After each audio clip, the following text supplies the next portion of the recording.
Today I was thinking about God and just the people that He places in our lives. And today, God really taught me something profound about people. Just being a social work major, I'm already having to be in tune with people. I'm already having to work with people. And I found that I'm very judgmental as a person. I judge myself a lot, so therefore I judge the people around me a lot. And paired with that judgment that I have of myself and other people, I fear being perceived, right? And it kind of goes hand in hand. Like, I hate being judged, and when you're perceived, people are end up judging you. And so today I was in one of my classes, and an artist came in, a speaker, and she was talking about how she's an artist and how she's also a master's in social work.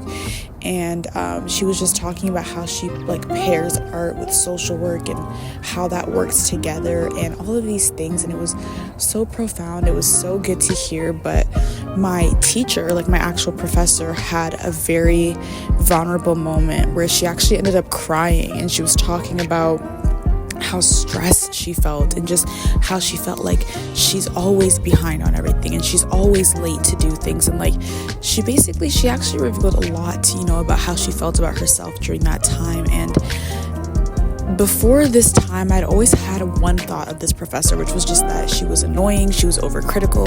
But when I saw her break down, talking about how stressed she's been, how she's had some of the worst days of her life, in the past couple of days, it just broke me down. It put so many things into perspective, and it makes me think, how many people do we judge and how many people do we misunderstand without even getting to know them?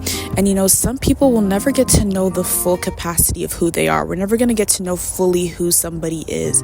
But for the little parts that people show that most people don't pay attention to, when you see those parts, it just makes me think of how much compassion this human race needs. And I'm just seeing it in myself, and part of me is disappointed in myself, but it's a good type of disappointment, to where I'm disappointed in the fact that I know better and I'm a child of God and I should be doing better, and I feel like I judge way more than I should, and I feel like I'm not as compassionate as I should be. And when I start to see these little parts and these little imperfections of humans, and how we are, it doesn't make me want to judge. It doesn't make me say, I hate humans. The more and more I see the vulnerable parts of other people around me, the more and more people show me those parts of themselves, I can't help but think, I have such a heart for people. There are certain people that I just see, and I'm just I just pray for you. I just pray for people like you. I just pray you're okay. And I have such a heart for people because you never know the full gravity of why somebody is the way they are, or why somebody acts the way they act, until you give them a chance. And I feel like as the human race, we've lost the ability to give people chances. And then we want chances, but we're not willing to give other people chances. And it's very upsetting. And just today, having that vulnerable talk and everything, it just really put things into perspective. And another girl asked the speaker a question, and she said, I have ADHD and I'm gonna be on pills for the rest of my life. How do I deal with that? And the speaker said that was a lot of grief. And then there was just a minute of silence. And if I was that girl, I would have broke down on the spot. And I just feel like a lot of us confuse the need to be seen with the need to be desired. To be desired is to be seen. To be desired is to be heard. At the end of the day, what a lot of us really want is to be seen. And a lot of us weren't seen as children, and a lot of us weren't seen in our teen years, and a lot of us were misunderstood. And so we jump into things like lust, or we jump into things like gossiping or smoking or drugs, or alcoholism is a huge one in this generation. We jump into these things all to chase one thing, and that is the need to be seen. I talk to God a lot about how I wish I was desired, how I don't feel desired by those that I want to desire me. And what I began to realize was that I don't want to be desired. I just want to be seen. And in that moment, the speaker saw her. like in that moment, like I have to be so completely honest with you. In that moment, all I was thinking was, why is this girl trauma dumping? We don't need to know that you're on pills. This isn't a therapy session. Like I was just irritated, right? Like I had an 8, but that's not an excuse, but I was just irritated. And the speaker's response completely threw me off guard, because she was just like, that is a lot of grief, you know, that you're feeling. And it's just like, how do you deal with that?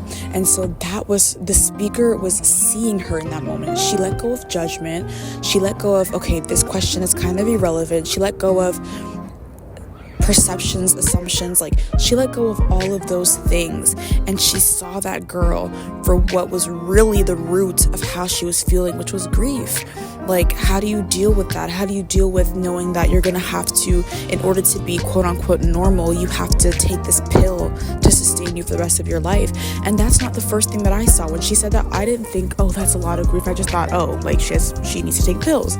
But to be desired is to be seen, you know? And it is such a beautiful thing. And so, sorry if you hear a bunch of geese, I'm outside. But I literally was talking to God today, and I just broke down crying, because I'm just like, I love what I do, and I love studying social work, and I love learning about people. Hey guys, if you've been following up with me, you would know that I've been in a wilderness season, and I've been documenting my season as well as how I overcame it and stepped into my Job blessing. I just came out with an ebook that God led me to create, detailing everything that I went through. Check it out in the link in my bio if you're interested. Love you all. And I love seeing people, and I feel like my main goal in general, like just in life in general, is to see people and to let people know that they're seen, that they're heard, and that they're desired. All of them, the whole of who they are is desired, you know? And you don't know how many people that would heal if people just knew how much God loved them, how much God hears them, how much God desires them.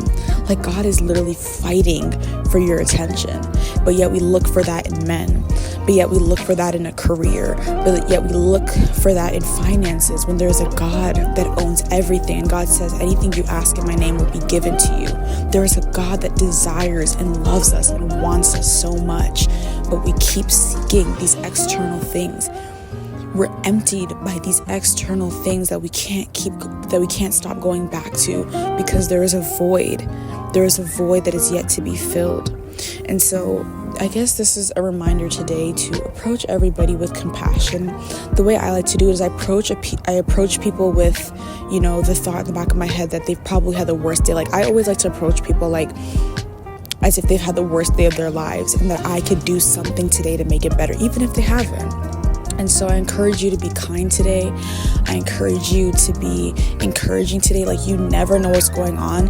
Even I went to one of my classes, and my professor was like, guys, today's been one of the worst days. Like, my nephew, who was just born, died 3 hours ago. Like, this baby was just born 3 hours ago, and the baby just died. And I couldn't help but feel like, wow, can you imagine how much happiness, grief, confusion is in that moment? You just held this baby that you've been waiting for forever, and you were so happy, and 3 hours later, you're planning a funeral for that same child.